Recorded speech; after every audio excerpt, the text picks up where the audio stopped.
Hello and welcome to Leave the Feed 30 Days of Disconnect. Today is day 19, all about perspective, and wanted to do an episode that really highlights and puts the exclamation point on all of the amazing perspectives that were shared by epic creators and mental health advocates this season. Let's recap. It's very important that you're being honest to yourself because at this age it's very, very common to, get into peer pressure and everything. And social media has a very, very large part of it. You see people age doing stuff and then you don't want to feel left out. But it's very important that you stay honest to the principles that you have. Seeing like, oh my gosh, this person at my age or 2 years older is balling right now. They got the jet or they're, balling in Miami or they're doing their thing. And the reality is like everyone's running their own race and you never see the other side of the equation. Someone could have a private jet, someone could have a car, someone could have the house, but is their soul at peace? I would say, truthfully, when you catch yourself like starting to scroll a little too much, because I think influencers do it as well. I think influencers do it for like research or whatever you want to call it, or they start comparing themselves and you go down this like kind of nasty rabbit hole. And then on just like the fan side of things of just consuming the content, you have to set time limits. Like you cannot scroll for longer than like 10 minutes without really like it impacting how you feel, because your For You page, it could just flip and it could become something a little more negative. But if you have a conscious practice of, outside of your phone, outside of social media, bring your attention to what you love about yourself and your life, what you're thankful for, your brain is going to go there consciously and deem it important.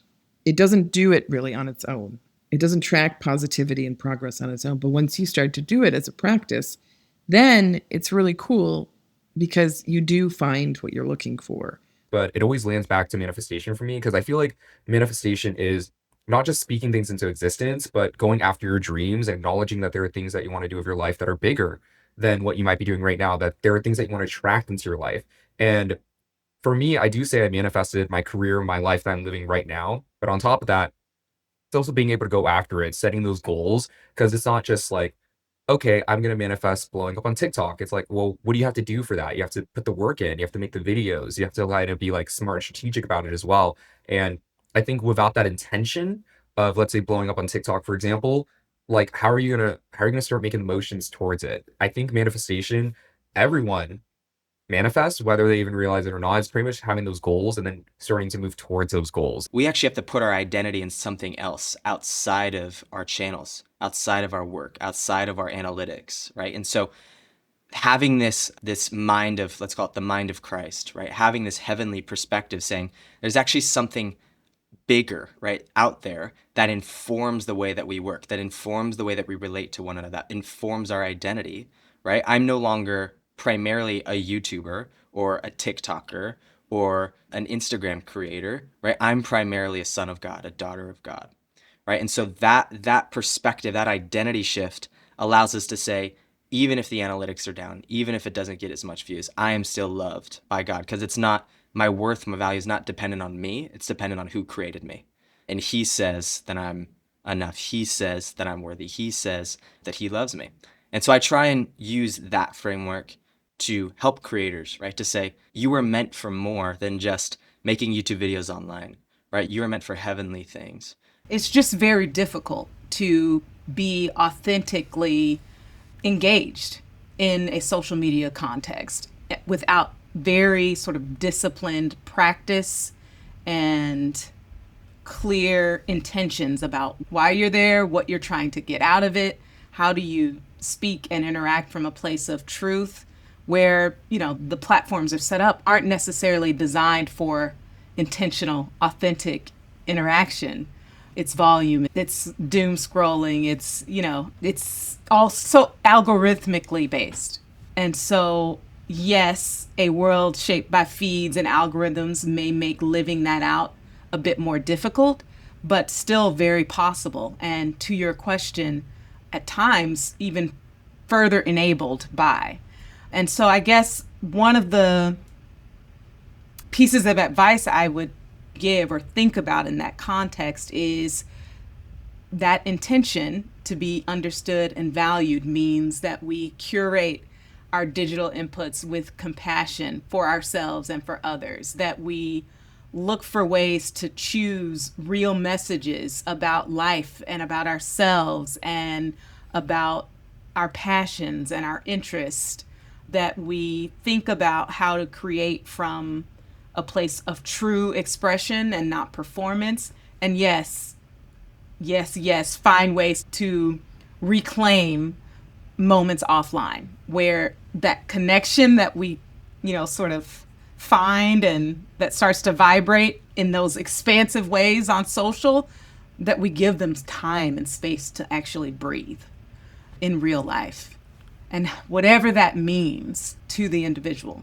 Man, I mean, authenticity is really just like one of those like things that I'm chasing as well. But I think a lot of people need to chase more. It's just like, how do you be more and more authentically yourself and making sure that you're doing things that you love? Because some people do things that they think they like, but it's really like pleasing others or like what they think they want to be seen as. And for instance, even with content itself, like some people make videos because they want it to go viral, and it's like they delete it when it flops. And I tell people all the time, like, I had to come to terms with myself. Like, I want to make content that even if it flops, I do not delete. And that is the goal. And I think like if you are actually enjoying what you're doing and enjoying what you're making, you be in the moment. I think it's very important to rest at least one day a week. Just find what you enjoy doing. Like for me, it's basketball. Really enjoy playing basketball and no cameras on, no nothing. Like I can just go to 24-hour fitness, whatever it is, go play basketball with some people for hours, even 3, 4 hours. Dead legs. I don't know if I've ever said this online or on a podcast or whatnot. I say it all the time in state college when I'm talking in classes or whatnot. But I don't have Instagram on my phone. I don't have TikTok on my phone. YouTube and LinkedIn are the only two platforms I have on my phone that I allow myself to use. And that's because I know that I can't really get doom scrolled on either. I have my phone on do not disturb at basically all times. Does that mean I don't have it on the home screen to see if my text is going from 0 to 1? Not necessarily, but for the most part, I will only check my notifications truly like once an hour. It's almost like the rule they teach you in school. At least I learned it in school, like 45 minutes studying on, 15 minutes off. And that goes across like all social media. That of course does not mean that if I'm like on a walk checking emails that I'm not on my email, for an hour. It's more just for anything that's like a distraction. So texts, Instagram, Twitter, anything that is like quote unquote not work related. I think it's very important to like disconnect to connect. But like that really resonated with me because sometimes like I'm literally just sitting with family too. And then I find myself on my phone and I'm like, this is such a pure, intimate moment that we have as a family together. Like, why am I distracting myself with being on my phone? So let's say whenever we're eating food or whenever we're watching movies, like we always put our phones away because it's that distraction. Also, like if a person has fully their phone away and you guys are just speaking with no technology around you, there's a different level of connection versus if someone even is holding a phone because of that like potential for distraction.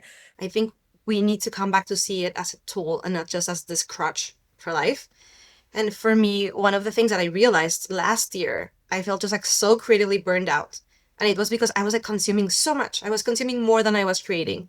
So one of my goals this year has been to create more, consume way less. And that's been like a way for me to like make peace with social media a lot, to spend less time scrolling and more time photographing. But I think like relationships, it's also important to set boundaries. So it can't control your life. Like it can be a part of your life. Like there's a certain aspect of it. And you also have to be mindful of how it makes you feel. So I said earlier that I took a little break from social media because I was going through a lot of life changes and I didn't feel inspired. And then I think I was looking at things the wrong way. So it didn't make me feel good to see some things. So be mindful of how it's making you feel. If you're spending time on things that give you energy, that make you feel good, then that's great. But if you start to feel that social media is impacting your life negatively, then maybe it's time to reassess some of the things that you're looking at, and maybe it's time to take a step back and disconnect. I also use this app called Opal, which I don't know if you've heard of it, but it's basically a screen blocking app. And so from 8:30 p.m. to 8:30 a.m., my socials and digital like connection, I guess, is locked. So if you send me something or if work tries to interfere during those hours, I'm sorry, but it's going to wait until the morning. And that's because I also believe that you have to shut it off at some point. And when you're a creator, if you let that boundary go, or if you don't establish that boundary, you're going to find yourself feeling drained because then at night, instead of focusing on reading or watching a movie or going for a walk or playing a board game or doing a hobby or whatever, which is usually going to be better for your own personal development, you're just going to be doom scrolling. And then if you doom scroll in the night, it's also going to mess up your eyes and your circadian rhythm because you're looking at blue light really late. And yes, I am a little crunchy, so I'm sorry if this sounds too crunchy, but I believe in that stuff. Fiona goes to the beach. That's where Fiona goes. It is like instant, like beach. It could be any time of the day. I remember, especially when I was younger, around like 16, when I first got my license, boom, I'd beeline it to the beach at like 2 in the morning. Like, why? Who let me? I don't really know, but I love just like, I love the ocean. I love the sound of it. I love sounds. Like, if something can kind of like tune out my own thoughts, like that is great. So for me, it's the ocean, watching the waves, and just like being outside. If I'm inside trying to decompress, it doesn't really work for me, truthfully. I have to be outside or with people who are like uplifting and supportive. But being outside, I think everyone needs to get outside more and put down the phone, put down social media. You have to set time limits. Like, you cannot scroll for longer than like 10 minutes without really like it impacting how you feel, because your For You page, it could just flip and it could become something a little more negative. People can't appreciate how difficult it is to read just very hurtful comments from someone that you don't know who they are, and they're launching hurt comments at you. That is very challenging.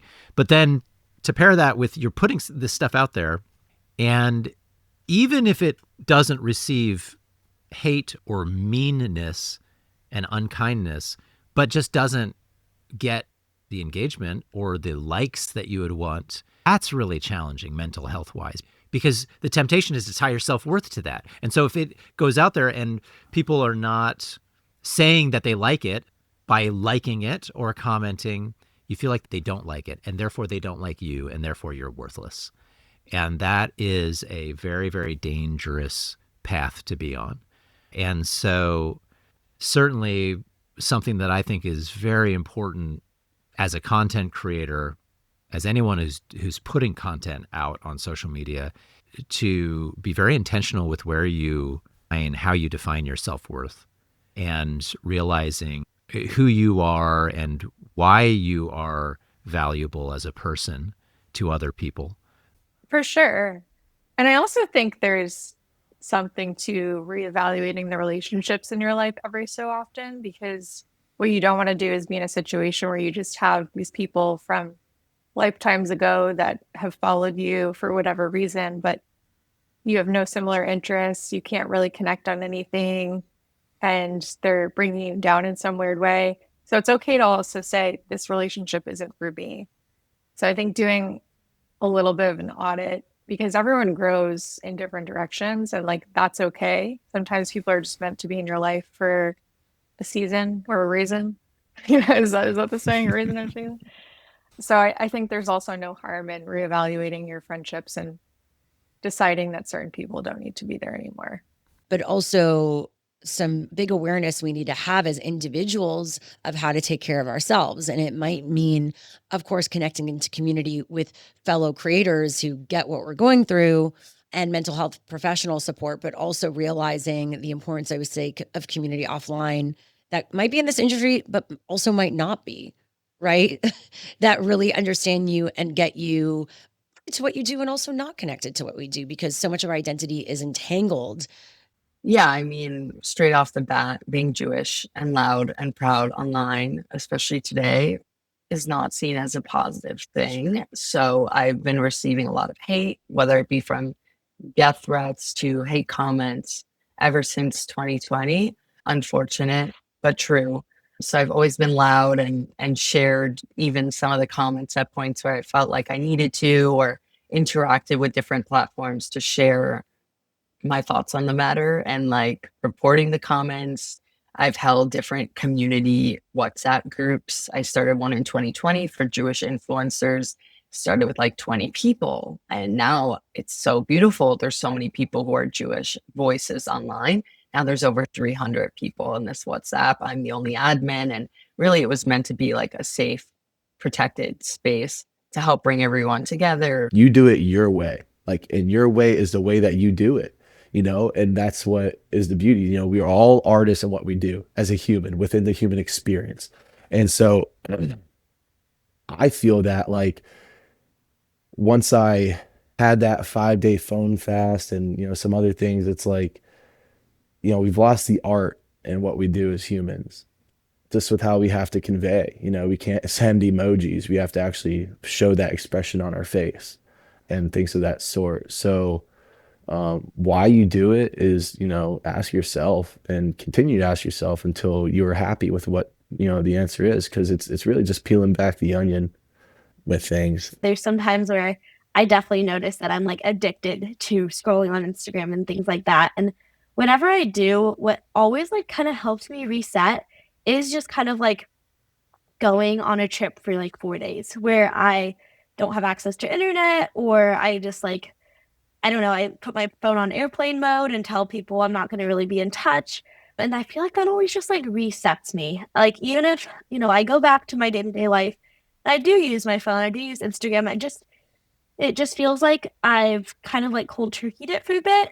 And it allows me to have a much healthier relationship with it going forward. Because usually I feel a lot better and more happy when I'm not using it. It just like, I don't know, it just makes me feel more productive and better as a whole. I think, at the end of the day, I think that the lead the feed story that we're trying to tell, isn't a one-time thing. And I know that we have pages where you can write on the book, but it might be something that might be beneficial to read seasonally, or every single year. And I think that's what's so beautiful about the book. I don't usually like reading books multiple times, but I think Leave the Feed really brings, a unicentral message that no matter where you are staged in your life, there's something that you can get back. There's something that you can take home. And I think being able to read the book multiple times will allow you to really hone in on your skills that you really want to develop. I think when I first started Leave the Feed, it was all about the negatives. This was probably 5-6 years ago. And I think at that point in time, we were just coming to terms with all of the challenges it was putting on our youth, right? And now you see the creators of this generation and what they're bringing into the world, and there's so much positive that I've fallen in love with social media. Does it mean that I'm using it all the time? No, but I can respect it as a beautiful thing that has been brought into this world from the universe itself, has given us the power to create these things, and we're creating them and we're figuring out how to use them, right?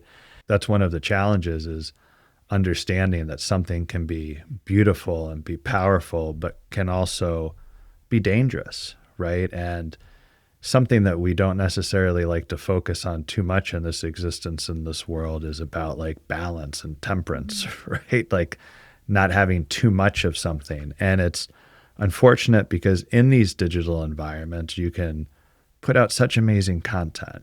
You can form amazing communities. You can solve world pressing challenges, like really change the trajectory of the world, the power of voice, the power of community, the power of unity. Like that lights me up about social media. But where's the door to leave? And can someone find it?